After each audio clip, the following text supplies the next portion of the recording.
ஒரு யோகியின் சுயசரிதத்தில் அத்தியாயம் 26 என்றும் உணவு உட்கொள்ளாத யோகினியை பற்றி தான் இன்றைக்கி நம்ம பார்க்க போகிறோம். ஐயா, இன்றைக்கி காலையில் நம்ம எங்கே போகிறோம்? திரு ரைட் போட் வண்டியை ஓட்டி கொண்டு இருந்தாங்க. அவங்க தனது கண்களை சாலையை விட்டு விலக்கி என்னை நோக்கி ஒரு கேள்விக்குறியுடன் சிமிட்டினார். ஒவ்வொரு நாளும் வங்காளத்தின் எந்த பகுதியை பற்றி அவர் அறிய போகிறார் என்பது அவருக்கு தெரிந்திருக்க இல்லை. இறைவன் விரும்பினால் நம்ம சிரத்தையுடன் பதிலளித்தேன். நாம் இந்த உலகத்துல 8வது அதிசயத்தை வெறும் காற்றை மட்டும்தான் உண்டு உயிர் வாழ்ந்து கொண்டிருக்கோம். ஒரு புனிதவதியை காண்பதற்கு தான் போயிட்டே இருக்கோம். திரும்பவும் அதிசயங்கள். தெரேசா நோய்மணிற்கு பிறகு. ஆனாலும் திரு ரைட் ஆர்வமுடன் சிரிக்கவே செய்தார். அவர் வண்டியின் வேகத்தை இன்னும் அதிகமாக்கினார். அவருடைய பயண குறிப்பீட்டிற்கு இன்னும் விசித்திரமான தகவல்கள். சாதாரணமான சுற்றுலா பயணியின் குறிப்பேடு அல்ல அது. ராஞ்சி வித்யாலயத்தை விட்டு அப்போதுதான் கிளம்பியிருந்தோம். நாங்கள் சூரியோதயத்திற்கு முன்பே எழுந்துட்டோம். என்னையும் என் செயலரையும் தவிர 3 வங்காள நண்பர்களும் அந்த குழுவில் இருந்தாங்க. காலை வேளையில் இயற்கையான புத்துணர்ச்சியின் சுகமான காற்றை அனுபவித்தவரை போனோம். எங்கள் ஓட்டுநர் அதிகாலை வேளையில் செல்லும் குடியானவர்கள் மற்றும் வளைந்த முதுகுடன் கூடிய எருதுகள் பூட்டப்பட்டு மெதுவாக இழுத்து செல்லப்பட்டு கொண்டிருந்த 2 சக்கர கட்டை வண்டிகளிலே ஹாரனை அடித்து சாலையில் தன் உரிமையை நிலைநாட்டியவர் ஜாக்கிரதையாக காரை செலுத்தினார். ஐயா, அந்த உண்ணாவிரத யோகினியை பற்றி நாங்கள் இன்னும் கொஞ்சம் தெரிந்து கொள்ள விரும்புகிறோம். அவருடைய பெயர் கிரிபாலா. நான் என் தோழர்களுடன் அறிவித்தேன். நான் பல வருடங்களுக்கு முன்பு ஸ்திதி லால் நந்தி என்ற ஒரு வித்வானிடமிருந்து அவரை பற்றி அறிந்து கொண்டேன். அவர் என் தம்பி விஷ்ணுவிற்கு கல்வி கற்பிக்க எங்களுடைய கார்பார் ரோடு வீட்டிற்கு அடிக்கடி வருவது வழக்கம். எனக்கு கிரிபாலாவை நன்றாக தெரியும். சித்தி பாபு என்னிடம் சொன்னார். சாப்பிடாமலேயே உயிர் வாழ்வதற்கான ஒரு யோக முறையை அவர் கையாளுகிறார். வடக்கு வங்காளத்தில் இச்சாப்பூருக்கு அருகில் உள்ள நவாப்கஞ்சில் நான் அவருடைய நெருங்கிய அண்டை வீட்டுக்காரனாக இருந்தேன். நான் அவரை நெருங்கி கவனிக்கலானேன். அவர் உணவோ பானமோ உட்கொண்டதற்கான எந்த அத்தாட்சியும் எனக்கு தென்படலை. கடைசியில் என் ஆர்வம் பரத்வான் மகாராஜாவை அணுகி அவர் இதை பற்றி ஒரு ஆய்வு நடத்த வேண்டும் என கேட்கும் அளவுக்கு அதிகரித்து விட்டது. இந்த கதையை கேட்டு மிக்க ஆச்சரியமடைந்த அவர் அந்த மாதராசியை தன் அரண்மனைக்கு அழைத்தார். அவர் அந்த சோதனைக்கு ஒப்புக்கொண்டு அவருடைய வீட்டின் ஒரு சிறிய பகுதியில் பூட்டப்பட்டு 2 மாதங்கள் வசித்தார். பின்னர் 20 நாட்கள் அரண்மனைக்கு வருகை புரிந்தார். பிறகு 3வது தடவையாக 15 நாட்களுக்கான சோதனை. இந்த 3 கடினமான சோதனைகளும் எந்தவித சந்தேகத்திற்கும் இடம் வைக்காமல் அந்த அம்மா உணவு உண்ணாத நிலையை அவருக்கு நம்ப வைத்தது என்று மகாராஜாவே என்னிடம் கூறினார். சித்தி பாபுவின் இந்த கதை என் மனதில் கிட்டத்தட்ட 25 வருடங்களுக்கு மேலாக நிலைத்திருக்கிறது. நான் கூறி முடித்தேன். நான் அமெரிக்காவில் இருந்தபோது சில சமயங்களில் அந்த யோகினியை காண்பதற்கு முன்னால் கால வெள்ளம் அவரை விழுங்கிவிடுமோ என்று பயந்ததுண்டு. இப்போது அவருக்கு அதிக வயதாகி இருக்க வேண்டும். எனக்கு அவர் எங்கே இருக்கிறார் என்றோ அல்லது உயிருடன் இருக்கிறாரோ என்பதோ தெரியாது. ஆனால் இன்னும் சில மணி நேரங்கள் நாம் புர்லியாவை அடைந்து விடுவோம். அவருடைய சகோதரருக்கு அங்கு ஒரு வீடு இருக்கிறது.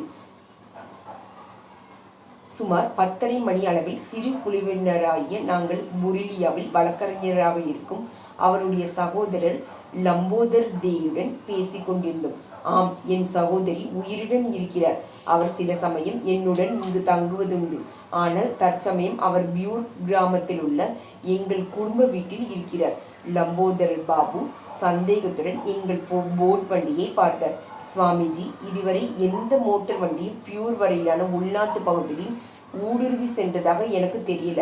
எனக்கு என்னவோ நீங்கள் எல்லோரும் பேசாமல் ஒரு மாட்டு வண்டியின் குழுக்களை சகித்து கொண்டு செல்வது நல்லதாகும் என்றார்.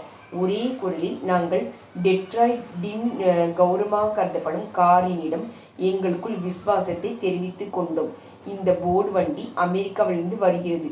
வங்காளத்தின் இதயத்துடன் அது பரிச்சயம் செய்து கொள்ளும் வாய்ப்பை கெடுப்பது அவமானம் என்று அந்த வழக்கறிஞரிடம் சொன்னேன். கணேசன் உங்களுடன் செல்வராக லம்போதர் பாபு சிரித்தபடி கூறினார். மேலும் பவ்யமாக நீங்கள் அங்கு எப்படியாவது செல்ல முடிந்தால் கிரிபாலா உங்களை காண்பதில் மகிழ்ச்சி அடைவார் என்பது திண்ணம். அவர் கிட்டத்தட்ட 70 நெருங்கி கொண்டிருக்கிறார். ஆனாலும் நல்ல ஆரோக்கியத்துடன் தான் இருக்கிறார் என தொடர்ந்தார். ஐயா, தயவு செய்து சொல்லுங்கள், அவர் எதுவும் உண்பதில்லையா என்பது முழுவதும் உண்மையா? மனதின் ஜன்னல்கள் என்ற கூறப்படும் அவருடைய கண்களை நான் நேருக்கு நேராக பார்த்தேன். அது உண்மைதான். அவரது பார்வை வெளிப்படையாகவும் கண்ணியமாகவும் இருந்தது. 50 வருடங்களுக்கு மேலாக அவர் ஒரு கவலம் கூட உண்டதை நான் கண்டதில்லை. என் சகோதரி ஏதாவது உணவு உட்கொண்டால் நான் ஆச்சரியப்படுவதை விட அதிகமாக இவ்வுலகம் திடீரென அழிந்துவிட நேர்ந்தால் கூட ஆச்சரியப்பட மாட்டேன். பிரபஞ்சத்தில் நேர முடியாத இந்த இரு சம்பவங்களையும் நினைத்து நாங்கள் உள்ளுர சிரித்தோம். கிரிபாலா தன் யோக பயிற்சிகளுக்காக என்றுமே அணுக முடியாத தனிமையை நாடியதில்லை. லம்போதர் பாபு தொடர்ந்தார். அவர் தன் வாழ்க்கை முழுவதையும் தன் உறவினர்களும் நண்பர்களும் சூழ்ந்தபடியே தான் கழித்திருக்கிறார். கிரிபாலாவின் விசித்திரமான நிலைக்கு அவர்கள் எல்லோரும் இப்பொழுது நன்கு பழக்கப்பட்டு விட்டார்கள். கிரிபாலா திடீரென்று ஏதாவது சாப்பிடுவதாக தீர்மானம் செய்தால் அதில் ஒருவர் கூட திகைப்படையாமல் இருக்க மாட்டார்கள்.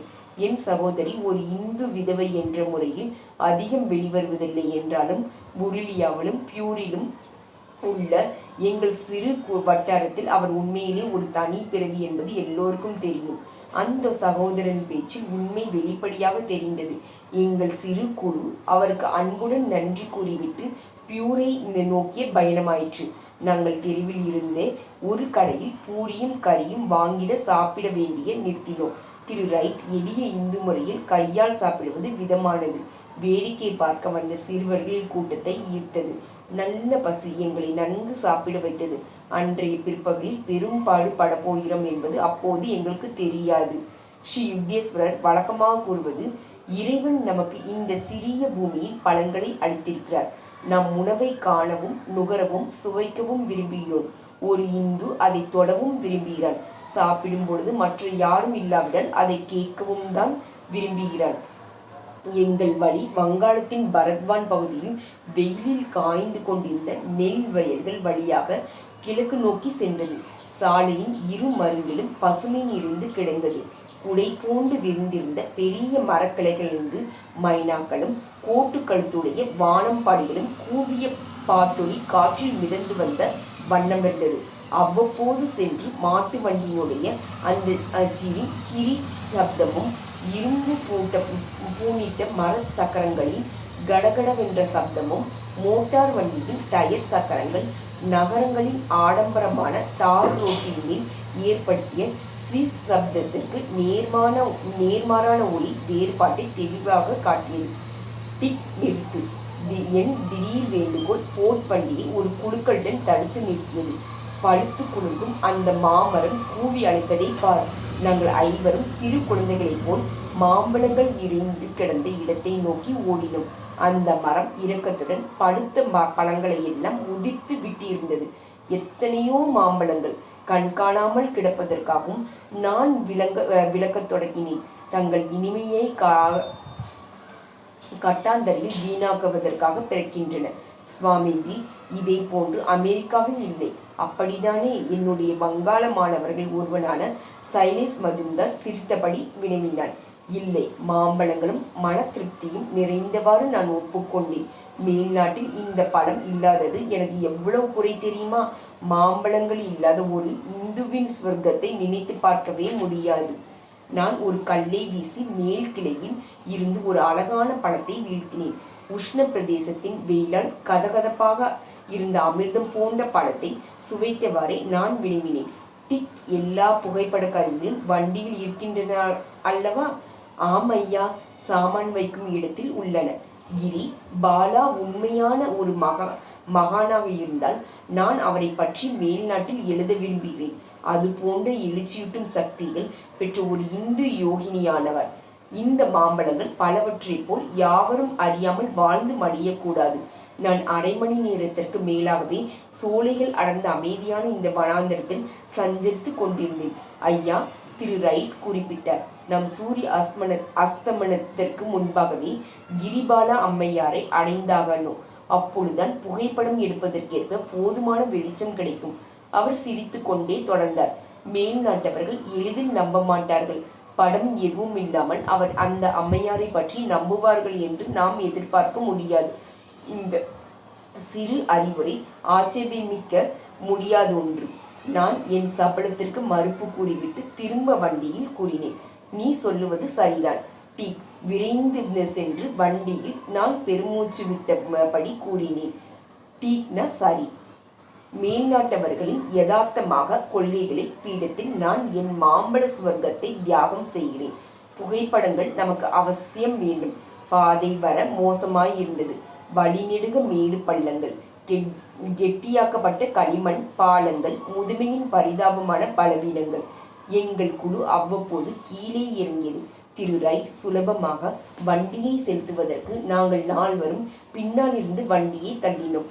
லம்போதரன் பாபு சொல்லியது உண்மைதான். சைலேஷ் அங்கீகரித்தான். கார் நம்மை சுமக்கவில்லை, நாம் தான் காரை சுமக்கிறோம். ஏறுவதும் இறங்குவதுமாக சென்று கொண்டிருந்த எங்கள் சோர்வான வண்டி பிரயாணத்தை அடிக்கடி ஏதாவது ஒரு கிராமத்தின் தோற்றம் மகிழும்படியாக செய்தது. ஒவ்வொன்றும் விந்தையான எளிமை நிரம்பிய காட்சியாகவே இருந்தது. எங்கள் பாதை பனைமரத் தோப்புகளினுடைய வானாந்திர நிலங்களிடையே அமைந்திருந்த புராதனம மாசுபடாத கிராமங்களின் வழியே வளைந்தும் நெளிந்தும் சென்றது. திரு ரைட் தம் பயண குறிப்பில் மே 5, 1936 தேதியில் எழுதியிருந்தார். கூரை வேய்ந்த நெருக்கமாக அமைந்த இந்த மண் குடிசை தொகுதிகளில் வாயிற்கதவுகள் ஏதாவது ஒரு தெய்வத்தின் பெயரால் அலங்கரிக்கப்பட்டு மிக வசீகரமாக தோன்றுகின்றன.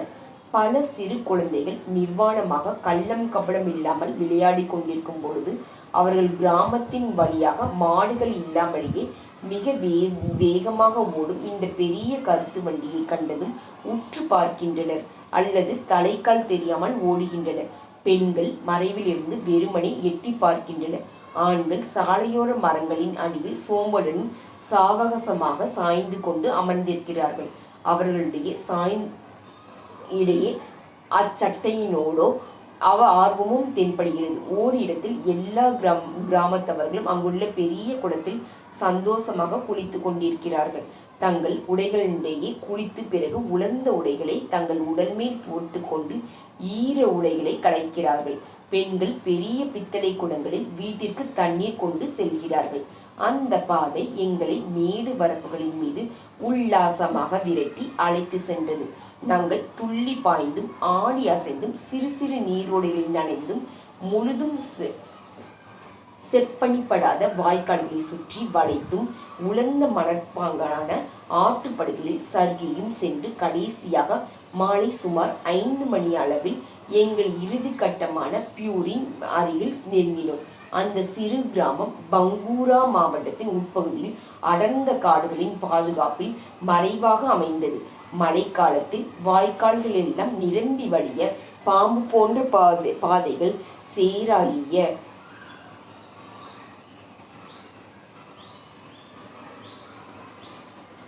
விஷத்தை உமிழும் போது பயணிகளால் இந்த கிராமத்தை அடைய முடியாதபடி விடும் என கேள்விப்பட்டோம். ஏகாந்தமான வயலில் இருந்த ஒரு கோயிலில் பிரார்த்தனைக்கு செய்து விட்டுவிடு வீடு திரும்பிக் கொண்டிருந்தவர்கள் எங்களுக்குள் வழிகாட்ட முடியுமா என கேட்க போக அரைகுறையாக உடையணிந்த 1 டஜன் சிறுவர்கள் எங்களை கிரிபாலவனிடம் கொண்டு செல்லும் ஆவலுடன் எங்களை சூழ்ந்து கொண்டு காரின் பக்கங்களில் தொற்றி ஏறிக்கொண்டார்கள். அந்த பாதை ஈச்சமரத் தோப்பால் சூழப்பட்ட ஒரு சில மண் குடிசைகளை நோக்கி சென்றது. ஆனால் நாங்கள் அந்த தோப்பை அடைவதற்கு முன்னால் போர்டு வண்டி ஒரு அபாயகரமான கோணத்தில் ஒரு கணம் சாய்ந்து மேலெழும்பி கீழே விழுந்தது. அந்த குறுகலான பாதை மரங்கள் குட்டை இவைகளை சுற்றியும் மேடும் பள்ளமும் குண்டும் குழியுமா இருந்த வழியினோடையும் சென்றது. வண்டி ஒரு சிறு புதரின் மேல் சென்று ஒரு மேட்டின் மேல் நின்றுவிட்டது. பெரிய பெரிய மண் கட்டிகளை அகற்றி வண்டியை செலுத்த வேண்டி வந்தது. நாங்கள் மிக எச்சரிக்கையுடனும் மெதுவாகவும் முன்னேறினோம். திடீரென்று வண்டி பாதையின் நடுவில் ஒரு புதற்குவியில் தோன்றி பாதையை தடுத்தது. அதனால் நாங்கள் ஒரு செங்குத்தான விளிம்பை சுற்றி வளைத்து கொண்டும் ஒரு உலர்ந்த குட்டையை கடந்தும் செல்ல வேண்டி இருந்தது. இந்த மீட்பு பணியில் மண்ணை கொத்தியும் வெட்டியும் நீக்கியும் செல்ல வேண்டிய அவசியமாய் இருந்தது. மீண்டும் மீண்டும் பாதை கடப்பதற்குரியதாக இருந்தது. ஆனால் யாத்திரையோ சென்றே ஆகணும். நூற்றுக்கணக்கான குழந்தைகளும் பெற்றோர்களும் வேடிக்கை பார்த்து கொண்டிருந்தார்கள். ஆதரவாக இருந்த சிறுவர்கள் மண் வெட்டிகளை கொண்டு வந்து தடைகளை தகர்த்தனர். கணேசரின் ஆசிரியர் சீக்கிரத்திலேயே நாங்கள் நெடுங்காலமாக ஏற்பட்டிருந்த வண்டியை சக்கரங்களின் இரட்டை தடத்தின் வழியே மெதுவாக சென்று கொண்டிருந்தோம். பெண்கள் தங்கள் குடிசைகளின் கதவுகள் வழியாக அகன்ற கண்களுடன் எங்களை வேடிக்கை பார்த்தனர். ஆண்கள் பக்கங்களிலும் பின்னாலுமாக வந்து கொண்டிருக்க, குழந்தைகள் ஊர்வலத்தை பெரிதாக்கி உடன் ஓடி வந்து கொண்டிருந்தனர். எங்கள் வண்டிதான் இந்த பாதையில் செல்லும் முதல் மோட்டார் வண்டி போலும். இங்கு மாட்டு வண்டி ஒன்றியம் தான் சர்வசக்தி பெற்றிருக்க வேண்டும். அங்கு நாங்கள் ஏற்படுத்திய பரபரப்பு தான் எவ்வளவு! ஒரு அமெரிக்கரை ஓட்டுநராக கொண்ட குழு உருமும் ஒரு மோட்டார் வண்டியில் நேரே அவர்களுடைய கிராமப்புற அரணுக்குள்ளே முதலாக செல்வது பழமை வாய்ந்த தனிமை மீதும் புனிதத்தின் மீதும் ஏற்படுத்திய படையெடுப்பாகும். ஒரு குறுகிய சந்தில் நின்ற பொழுது நாங்கள் கிரிபாலாவின் முன்னோர்களின் வீட்டிலிருந்து ஒரு 100 அடியருக்குள்ளேயே இருப்பதை கண்டோம். நீண்ட கடினமான பாதையுடன் போராடி முடிவாக கரடுமுரடான வழியையும் கடந்து வந்து சேர்ந்த பொழுது நாங்கள் மன நிறைவின் சிலிர்ப்பை உணர்ந்தோம். நாங்கள் செங்கற்களாலும் சுண்ணாம்பினாலும் கட்டப்பட்ட ஒரு பெரிய 2 மாடி கட்டடத்தை அடைந்தோம். அதை சூழ்ந்திருந்த சிறு குடிசைகளின் நடுவில் அது கம்பீரமாக நின்றது. அது வீட்டை பழுது பார்த்து கொண்டிருப்பது. அந்த வீட்டை சுற்றிலும் உஷ்ண நாடுகளுக்கே உரிதான மூங்கில்களால் சாரம் கட்டியிருப்பது போல் தெரிந்தது. தீவிர எதிர்ப்புகளுடன் ஆனந்தத்தை அடக்கிக் கொண்டும் நாங்கள் இறைவனின் பசியின்மை என்ற ஸ்பரிசத்தினால் அருளை பெற்ற ஒருவருடைய வீட்டு வாசலில் திறந்த கதவுகளின் முன்னே நின்றோம். கிராமத்தவர்கள் தொடர்ந்து எங்களை பார்த்து ஆச்சரியத்தினால் வாய்ப்பளந்த வண்ணம் நின்றனர். சிறியவர்களும் பெரியவர்களும் உடை அணிந்தவர்களும் அணியாதவர்களும் சற்று ஒதுங்கியபடியும் அதே சமயத்தில் தெரிந்து கொள்ளும் ஆவல் பெண்களும் மற்ற ஆண்களும் சிறுவர்களும் சங்கோஜமின்றி எங்களை நெருங்கி வந்து என்றும் நடைபெற்றிராத இந்த காட்சியை கண்டவாறு இருந்தனர். சீக்கிரமே குள்ளமான ஒரு உருவம் வாசற்படியில் தென்பட்டது. கிரிபாலா. அவர் மங்கி ஒரு பொன்னிற பட்டு துணியை வரிந்து கட்டியிருந்தார். இந்தியர்களுக்கு உரிதான பாணியில் அவருடைய சுதேசி உடையின் மேல் முக்காட்டின் கீழாக அடக்கத்துடனும் தயக்கத்துடனும் எங்களை உற்று பார்த்தபடி முன்னே வந்தார். அவருடைய தலை முக்காட்டியான மரபில் இருந்து அவரது கண்கள் அக்னி பிளம்பை போல் ஒளிர்ந்தன. இந்த உலக ஆசபாச கரையிலிருந்து விடுபட்டு அருளும் ஆத்ம ஞானமும் ததும்பிய ஒரு முகத்தால் நாங்கள் வசீகரிக்கப்பட்டோம்.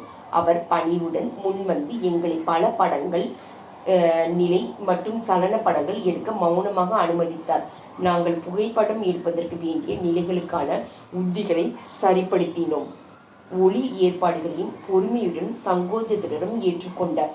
இறுதியாக நாங்கள் இந்த உலகத்தில் கிட்டத்தட்ட 50 வருடங்களுக்கு மேலாக உணவோ பானமோ ஏற்காமல் வாழ்ந்திருக்கிறோம். ஒரே பெண்மையை வருங்கால சன்னதிகளுக்காக அநேக புகைப்படங்களில் பதிவு செய்தோம்.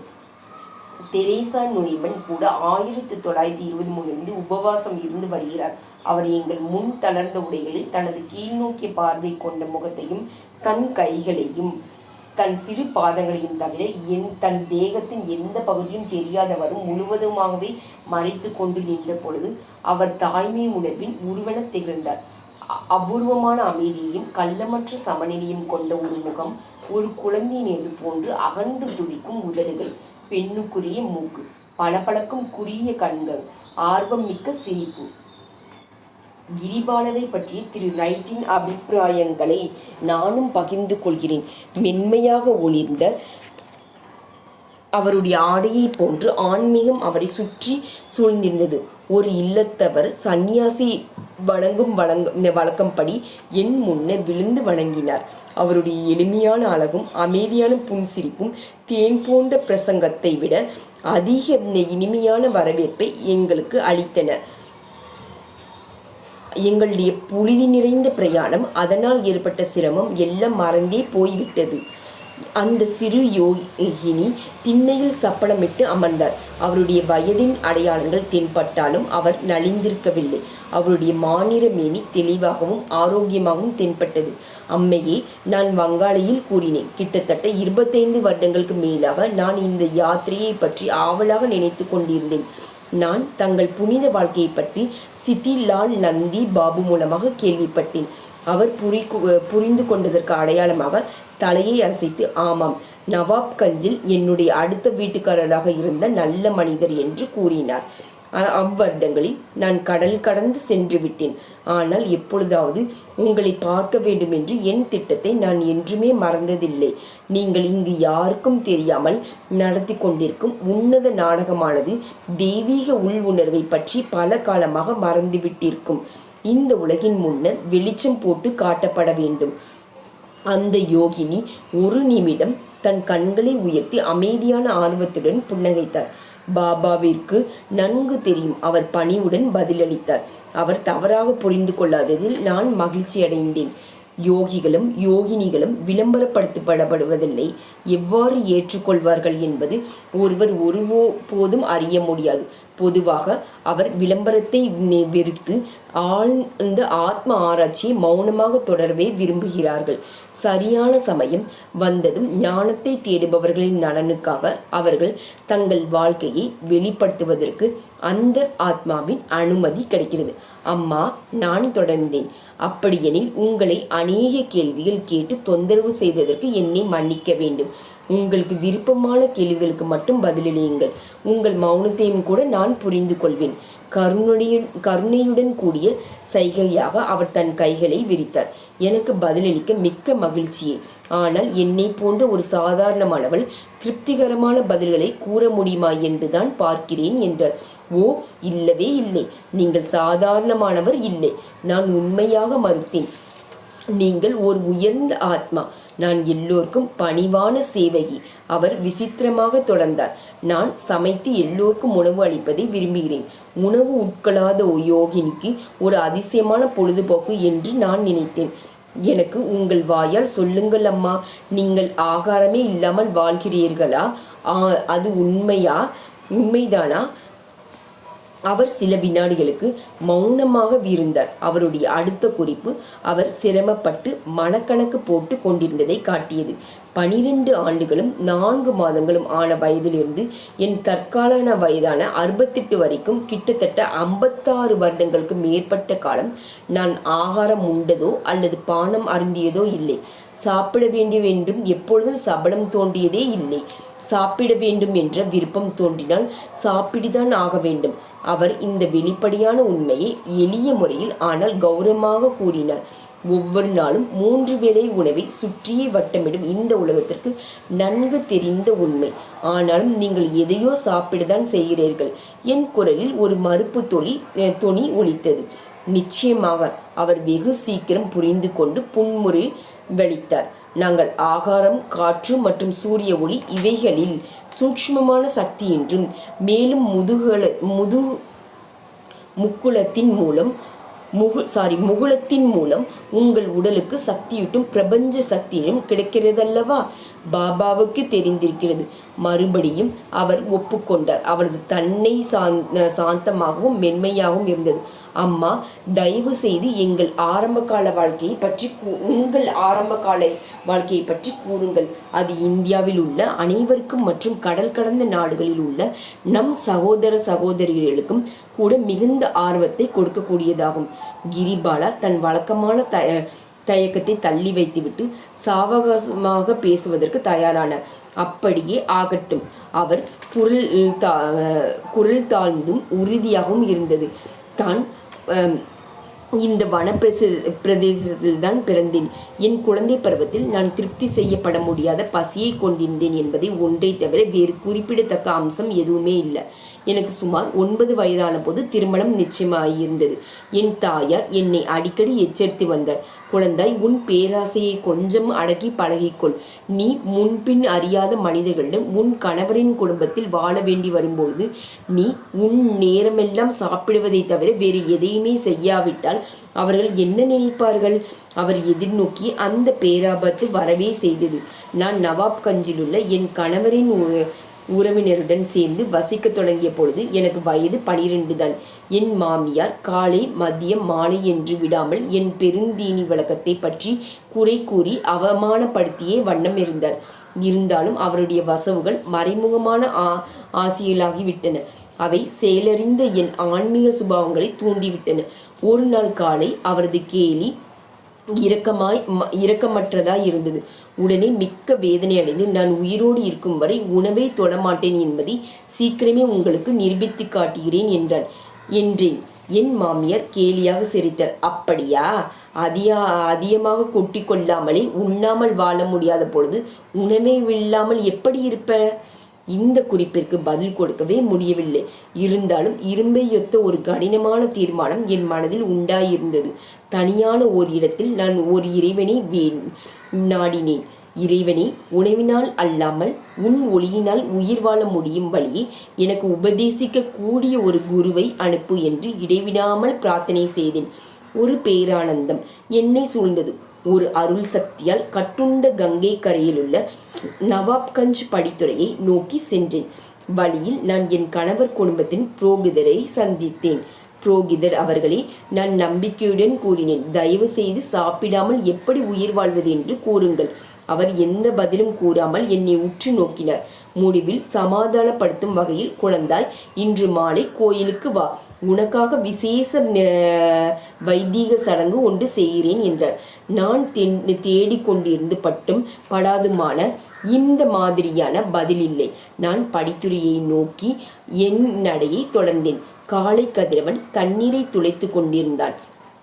ஏதோ ஒரு புனித உபதேசத்திற்கு தயாராவது போன்று நான் கங்கையில் நீராடி என்னை புனிதமாக்கி கொண்டேன். நான் ஈர உடையுடன் நதிக்கரையை விட்டு புறப்பட்டவுடன் பட்ட பகலில் வெளிச்சத்தில் என் குரு முன்னே தோன்றினார். அன்புள்ள சிறுமியை மிகுந்த அன்பும் தயையும் நிறைந்த குரலில் அவர் கூறினார், உன் அவசரமான பிரார்த்தனையை நிறைவேற்றுவதற்காக இறைவனால இங்கு அனுப்பப்பட்ட உனது குரு நான். வழக்கமில்லாத இந்த விதமான பிரார்த்தையின் தன்மை அவரை வெகுவாக தொட்டுவிட்டது. இன்றிலிருந்து நீ சூக்ஷ்ம ஒளியினால் வாழ்வாய். உன் உடலுக்குள் எல்லையற்ற மின்னோட்டத்தினால் புத்துணர்வு பெறும். கிரிபாலா மௌனமானார். நான் திரு ரைட்டின் எழுதுகோளையும் குறிப்பேட்டையும் எடுத்து அவருக்கு தெரிவதற்காக சில குறிப்புகளை ஆங்கிலத்தில் மொழிபெயர்த்தேன். அந்த யோகினி தன் கதையை தொடர்ந்தார். அவரது மென்மையான குரல் கேட்பதற்கு கூட இயலாதவாய் இருந்தது. படித்துறை காலியாக இருந்தது. ஆனால் என் குரு, நீராட வரும் எவரும் எங்களை தொந்தரவு செய்யாத வண்ணம் எங்களை சுற்றி ஒரு காக்கும் ஒளிவட்டத்தை உண்டு பண்ணினார். மனிதர்களுடைய ஸ்தூல ஆகாரத்தையே சாந்தி இருப்பதிலிருந்து உடலை விடுவிக்கும்படியான ஒரு கிரியா யுத்தியை அவர் எனக்கு உபதேசித்தருளினார். அந்த உத்தியில் ஒரு மந்திர பிரயோகமும் சாதாரண மனிதர் செய்ய முடியாத ஒரு கடினமான சுவாச பயிற்சியும் அடங்கியிருந்தது. மருந்தோ மாயமோ இல்லை, கிரியாவை தவிர எதுவுமே இல்லை. சக்தி அதிர்வலைகள் நிறைந்த உச்சரிப்பு. மந்திரம் என்ற சமஸ்கிருத சொல்லின் சரியான மொழிபெயர்ப்பு எண்ணத்தின் கருவி. அது படைப்பின் ஒரு குணத்தை காட்டுகின்ற சீரிய கேட்க முடியாத ஒலிகளை குறிக்கும். ஒளியின் அசைகளாக அதை உச்சரிக்கும் பொழுது ஒரு மந்திரம் உலகிற்கே பொதுவான குறியீட்டு சொல்லாக அமையுது. ஒளியின் எல்லையற்ற சக்திகள் ஓம் வார்த்தை அல்லது பிரபஞ்ச இயக்க கருவியின் படைப்பொலியிலிருந்து பெறப்படுகின்றன. ஒரு அமெரிக்க பத்திரிகை நிருபர் போன்ற முறையில் அவர் அறியாமலேயே எனக்கு கற்பித்த செயல்முறையை அனுசரித்து உலகத்திற்கு பின்னால் உபயோகப்படாலமென நினைத்து நான் கிரிபாலாவிடம் அநேக விஷயங்களை பற்றி கேள்வி கேட்டேன். அவர் கொஞ்சம் கொஞ்சமாக கூறியவைகளிலிருந்து தெரிந்த விபரங்கள் பின்வருமாறு. எனக்கு குழந்தைகள் பிறக்கவில்லை. பல வருடங்களுக்கு முன்பே நான் விதவையானேன். என் நித்திரை மிக சொற்பமானது. ஏனெனில் எனக்கு தூங்குவதும் விழித்திருப்பதும் ஒன்றுதான். பகல் வேளைகளில் வீட்டு வேலைகளை கவனித்துவிட்டு இரவில் தியானம் செய்கிறேன். பருவந்தோறும் ஏற்படும் காலநிலையின் மாறுதல்களை நான் மிக கொஞ்சமாகவே உணர்கிறேன். என்றும் நான் நோய்வாய்ப்பட்டதே இல்லை. எந்த வியாதியையும் அனுபவித்ததும் இல்லை. செயலாக ஏதாவது காயம் ஏற்பட்டால் மிக சொற்பமான வலியே எனக்கு உண்டாகிறது. எனக்கு உடலின் கழிவுப் பொருட்கள் கிடையாது. என் இதய துடிப்பையும் சுவாசத்தையும் என்னால் கட்டுப்படுத்த முடியும். நான் அடிக்கடி என் குருவையும் மற்ற மகான்களையும் மனக்காய்ச்சல் காண்பதுண்டு. அம்மா, நான் கேட்டேன், நீங்கள் ஏன் ஆகாரமில்லாமல் வாழக்கூடிய இந்த முறையை மற்றவர்களுக்கு உபதேசிக்க கூடாது? உலகில் பசியால் வாடும் கோடிக்கணக்கான மக்களுக்கான என்பேரவா நிறைந்த நம்பிக்கைகள் சீக்கிரமே தகர்த்தெறியப்பட்டன. இல்லை, அவர் தலையை அசைத்தார். நான் என் குருவால் இந்த ரகசியத்தை வெளியிடக்கூடாது என்று மிக கண்டிப்பாக உத்தரவிடப்பட்டிருக்கிறேன். இறைவனுடைய படைப்பின் நாடகத்தில் தலையிடுவதில் அவருக்கு விருப்பமில்லை. நான் அநேக மக்களுக்கு சாப்பிடாமல் இருக்க கற்றுக் கொடுத்து விட்டால் விவசாயிகள் எனக்கு நன்றி சொல்ல மாட்டார்கள். மனமும் சுவையும் மிகுந்த பழங்கள் புசிப்பார் யாருமின்றி உபயோகமற்று தரையில் கிடக்கும் துன்பம், பசி, வியாதி இவையெல்லாம் நம் கர்ம வினையின் சாட்டைகளாகும். இவைதான் நம்மை கடைசியில் வாழ்வின் உண்மையான பொருளை தேட தூண்டுகின்றன. அம்மா, நான் மெதுவாக கேட்டேன். உணவு உண்ணாமல் வாழ்வதற்கு உங்களை மட்டும் தனியாக தேர்ந்தெடுத்ததன் பயன் என்னவோ? மனிதன் ஆத்மா என்பதை நிரூபிக்கத்தான். அவரது முகம் ஞானத்தால் ஒளிந்தது. தெய்வீகத்தில் முன்னேறும் பொழுது அவர் உணவினால் அல்லாமல் நிரந்தர ஒளியினால் வாழ படிப்படியாக கற்றுக்கொள்ள முடியும் என்பதை நிரூபித்து காட்டுவதற்காகத்தான். அந்த யோகினி தீவிரமானதொரு தியான நிலையில் ஆழ்ந்தார். அவரது பார்வை உள்நோக்கி திருப்பப்பட்டது. அவரது கண்களின் மென்மையான ஆழங்கள் உணர்ச்சி அற்றவைகளாயின. சுவாசமற்ற ஆனந்தமயமான நிலையை அடைவதற்கு முன்னோடியாக அவர் ஒரு வித பெருமூச்செற்றிருந்தார். கொஞ்ச நேரம் அவர் கேள்வியற்றதொரு வெளியாகிய உள் ஆனந்தத்தின் சுவர்க்கத்திற்கு பறந்து விட்டிருந்தார். உஷ்ண பிரதேச இருள் படர்ந்தது. ஒரு சிறு மண்ணெண்ணெய் விளக்கின் மின்மினுக்கென்ற ஒளி நிழலில் மௌனமாக அமர்ந்திருந்த பல கிராமத்தவர்கள் மீது படர்ந்தது. அந்த மிருதுவான இரவில் தூரத்தில் இருந்த குடிசைகளின் விளக்கு வெளிச்சமும் பாயும் மின்மினி பூச்சிகளும் பிரகாசமான இன்னதென்று அறியாப்படாத அச்சமூட்டும் தோட்டங்களை உண்டு பண்ணின. அது வேதனை தரும் பிரிவு நேரமாயிருந்தது. மெதுவான களைப்பூட்டும் ஒரு பயணம் எங்களை எதிர்நோக்கி இருந்தது. கிரிபாலா, நான் அந்த யோகினி கண்களை திறந்ததும் கூறினேன், தயவு செய்து எனக்கு உங்கள் அடையாளமாக ஏதாவது கொடுங்கள். உங்கள் புடவையின் ஒரு துண்டாக இருந்தாலும் சரி. அவர் காசிப்பட்டின் ஒரு சிறிய துண்டுடன் சீக்கிரமே திரும்பினார். அதை கையில் வைத்து நீட்டியபடி திடீரென்று தரையில் விழுந்து வணங்கினார். அம்மா, நான் பக்தி கலந்த மரியாதையுடன் கூறினேன், அதைவிட என்னை உங்களது புனித பாதங்களில் விழுந்து வணங்க அனுமதியுங்கள். கிரிபாலா அடைந்த ஆகாரமற்ற நிலை பதஞ்சலியின் யோக சூத்திரங்கள் 31 குறிப்பிடப்பட்டுள்ள ஒரு யோக சக்தியாகும். அவர் சூக்ஷ்ம சக்திகள் பொருந்தியுள்ள முதுகு தண்டின் 5வது மையமான விசுத்த சக்கரத்தை பாதிக்கும் ஒரு சுவாச பயிற்சியை மேற்கொள்கிறார். தொண்டைக்கு எதிர்ப்புறமாக உள்ள விசுத்த சக்கரம் உடல் செல்களின் அணுக்களுக்குள்ளே இருக்கும் இடங்களிலும் பரவியுள்ள 5வது பூதமான ஆகாசம் அல்லது வெளியை கட்டுப்படுத்துகிறது. இந்த சக்கரத்தில் மனதை குவிய வைப்பதானது ஒரு பக்தனை ஆகாய சக்தியினால் உயிர் வாழ செய்கிறது. தெரேசா நோய்மன் ஸ்தூல உணவாலும் வாழவில்லை. உண்ணாமல் இருப்பதற்கு விஞ்ஞானம் சார்ந்த எந்த யோக முறையும் கையாளவில்லை. சொந்த கர்ம வினைகளின் சிக்கல்களில்தான் விளக்கம் ஒளிந்திருக்கிறது. ஒரு தெரேசா நோய்மன், ஒரு கிரிபாலா இவர்களுக்கு பின்னே கடவுளுக்கே அர்ப்பணிக்கப்பட்ட எத்தனையோ பிறவிகள் அடங்கியுள்ளன. ஆனால் தங்களை வெளிப்படுத்தி கொள்ளும் முறையில்தான் அவர்களுடைய வித்தியாசம் காணப்படுகிறது. உணவின்றி வாழ்ந்த கிறிஸ்துவ புனிதர்கள் அவர்களும் கூட கிறிஸ்துவின் புனித காயங்களை தாங்கியவர்கள். ஸ்கீடம் என்ற இடத்தை சேர்ந்த சியானாவே சேர்ந்த புனித காதரின் டமானிகா லாசரி, பாலிகோனாவின் புனித ஏஞ்சலிசா, 19வது நூற்றாண்டை சேர்ந்த லூயி லாடோ ஆகியோரை குறிப்பிடலாம்.